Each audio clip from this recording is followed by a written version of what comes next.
اسی لیے ایک واقعہ لکھا ہوا تھا نا کہ سیدنا ہارون الرشید رضی اللہ تعالیٰ نے اپنی بیوی کو کہہ بیٹھے، اپنی بیوی کو انہوں نے کہہ دیا کیا؟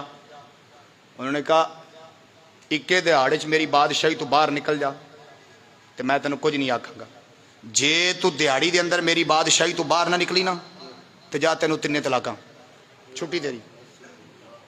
بادشاہ غصے میں یہ بات تو کر بیٹھا، لیکن اب ملکہ بھی پریشان ہے کہ بادشاہی اتنی وسیع تھی کہ ایک دیہڑی کی 5 دیہڑیاں لگ دیاں سن بادشاہ دے ملک تو باہر جانا واسطے، ایڈی وڈی بادشاہی سی، اتنی بڑی بادشاہی۔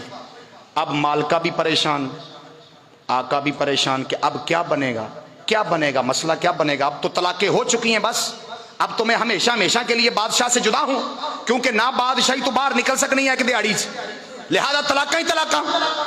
توجہ ذرا، لیکن انہوں نے پھر بھی کہا چلو کسی امام سے مسئلہ پوچھ لیتے ہیں، کسی امام سے کیا کر لیتے ہیں؟ تو وقت کے امام کے پاس گئے، امام احمد بن حنبل کے پاس گئے مسئلہ پوچھنے کے لیے کہ حضور یہ بتائیں، میرے آقا نے مجھے کہا ہے کہ تو ایک دن کے اندر اگر میری بادشاہی سے باہر نکل جائے گی تو تجھے کچھ نہیں ہے، کوئی طلاق نہیں ہے، اگر میری بادشاہی کے اندر رہے گی تو تجھے، اب بول لو ذرا، تجھے کنیاں طلاقاں؟ تو حضور یہ کیا بنے گا؟ آپ نے فرمایا یہ تو کوئی مسئلہ مشکل ہی نہیں ہے، یہ تو کوئی مسئلہ۔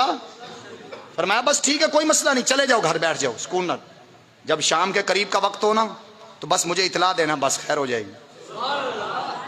بی بی گھر چلی گئی، جب گھر چلی گئی ملکہ تو بادشاہ بھی پریشان، یہ کیا ہے تو ادھر بیٹھی ہو، یہ تیرا تو حق بنتا تھا سفر کر جلدی جتنا جلدی ہو سکے میری بادشاہی تو باہر نکل تاکہ بچ جا میں، تاکہ میرے عقد کے اندر رہ جا میں، نکاح ٹوٹ نہ جائے۔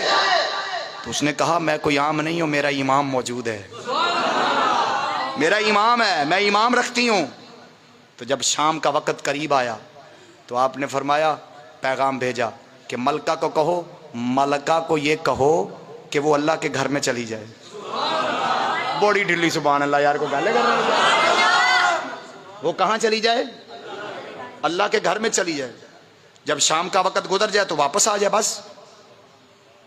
ملکہ نے اس طرح کیا، جب واپس آ گئی تو بادشاہ کہنے لگا یہ کیا تم نے کیا، کیا کیا تم نے، یہ تم نے کیا کیا؟ تو میری بادشاہی کے اندر ہی رہی، اب تو نکاح تو ٹوٹ گیا۔ تو امام مالک نے فرمایا تیری بادشاہی باہر باہر، اللہ کے گھر میں اللہ کی شہنشاہی ہے، اللہ کے گھر میں۔ تو یہی بات ہے، جب حضرت امام مالک نے خلیفہ منصور کو اونچی آواز سے بولتا دیکھا نا مسجد نبوی کے اندر، تو بادشاہ کہنے لگا میں بادشاہ ہوں، میں خلیفہ وقت ہوں، میرے سامنے بولتا ہے۔ تو امام مالک جلال میں آ گئے، ڈرے نہیں، زبان سے کیا نکالا جملہ، فرمایا تجھے نہیں پتا جس دربار میں تو بیٹھا ہے یہاں پر تیری شہنشاہی نہیں ہے، یہاں پر مدینے کے تاجدار کی شہنشاہی ہے۔ آواز کو اونچا نہ نکالنا، کیونکہ اللہ قرآن سے فرماتا ہے یا ایھا الذین آمنوا لا ترفعوا اصواتکم فوق صوت النبی،